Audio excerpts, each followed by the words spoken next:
Alright, so a lot of you call in and want to know how to test the battery. So we're going to look at setting our meter up to test the battery, which is direct current. And you can see we have our meter, and I'm going to flip my selector to V with the straight line. It's direct current, DC. Just think of straight as direct, and of course the wavy line under V is AC. So what I want to do is I have my two leads, red and black. I've got my two leads on my battery, red and black, and if I set them in the leads right there, we've got our battery voltage. Can my cameraman see that?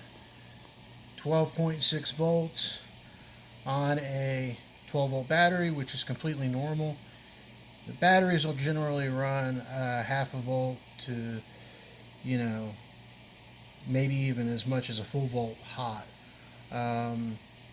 If you have your meter lead switched around, it's no big deal.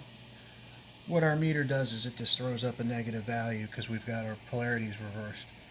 But you still have that, it's still picking up the voltage. It's just interpreting it as a negative value. So a lot of commercial pieces of equipment have these batteries. This is a 12 volt battery.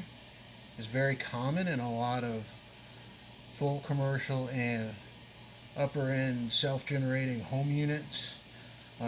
Generally when your battery goes out, the elliptical or bike will let you know that you have a low battery condition, and you might notice it when you stop pedaling. Your machine, your elliptical or bike, will just die and not save your workout data. So probably a low battery.